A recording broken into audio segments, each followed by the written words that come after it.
Yan. Yan.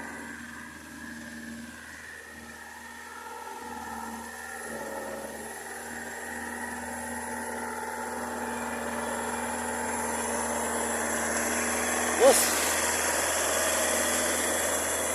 Bos.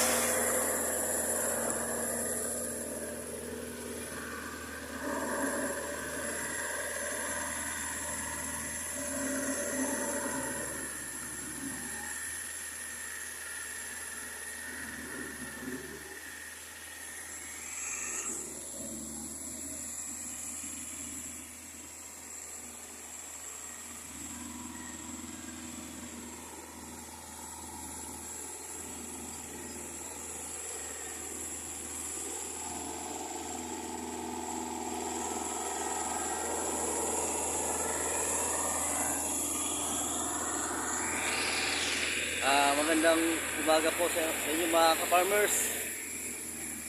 Dito na po tayo sa pagtataktura ulit. Dito po sa Ligpit, dito po sa loob ng farm namin.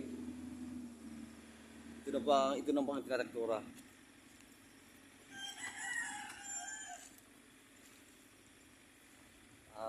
Medyo po walang tubig pero maganda po yung daan ng traktora, malalim po. Wala po gaano tubig pero maganda po yung lalim ng pagkakataktora. Umpisan naman po yung isang piraso.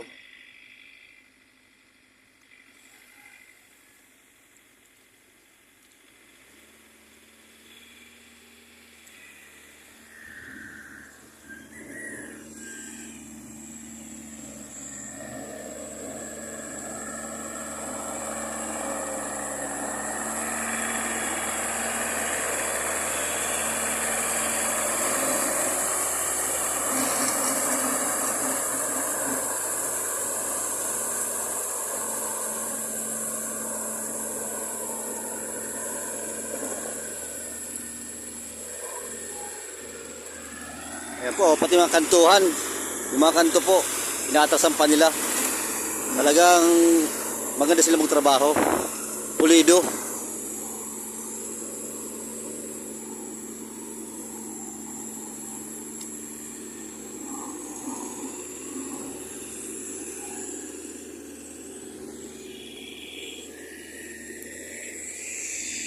Actually mga katrupa, ito pong isang piraso to, na spiral na po ito. Kaya lang po papadaan po ulit kasi po marami pang damo. Buhay pa yung damo. Unlike po doon sa kabila, wala pong damo. Kaya po inulit ko itong sa pirasong ito. Pakikita ko po sa inyo, ito yung pagbubugbo pa dito. Binububang po ito para po magandang trabaho pag maraming tubig. Pakita ko po sa inyo yung bumba.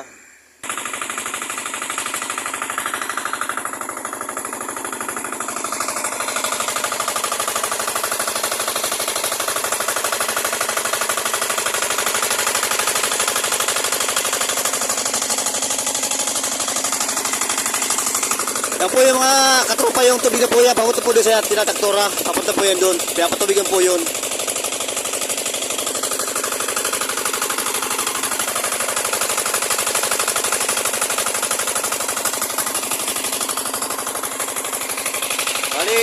purpose po. Double purpose po yung pagano namin pag katrabaho. Kasi po itong isang perasong to, mga ka-farmers, nasabugo na po ito ng palay.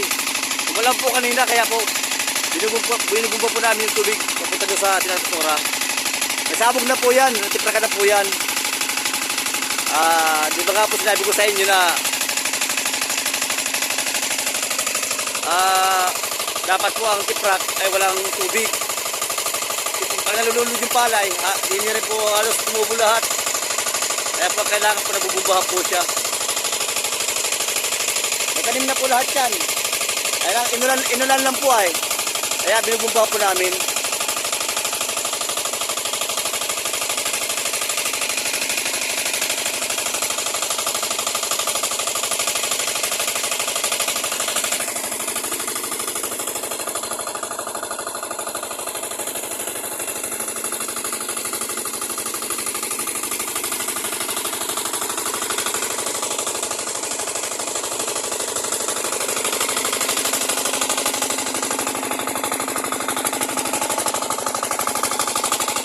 Ayan po mga ka-farmers, oh.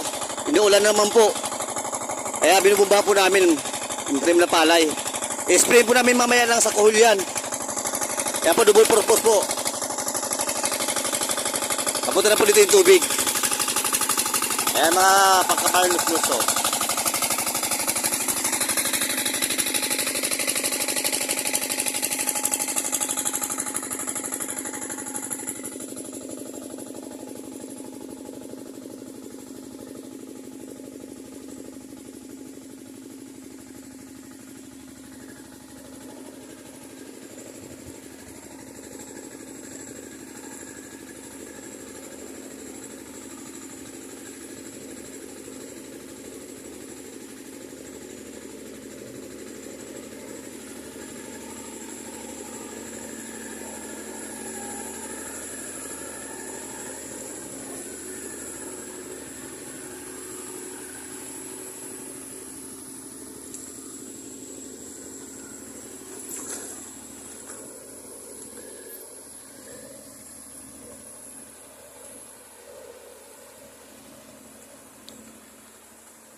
Mula na mga ka-farmers.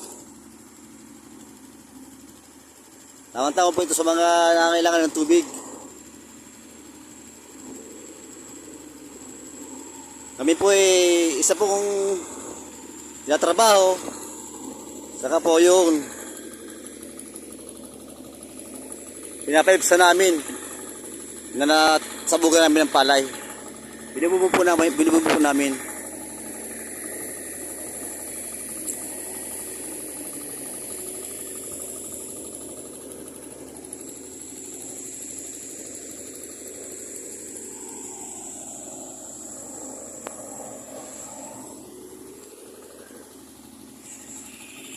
Hanggang dito po lamang mga ka-farmers. Shout out po kay Eddie Alberto sa mga taga-Biyong, Kamusaw. High pista po dyan sa Pandan. Mabuhay po tayong lahat. Laban lang. God bless po sa inyong lahat. Mga katropa, ka-farmers. Ingat po.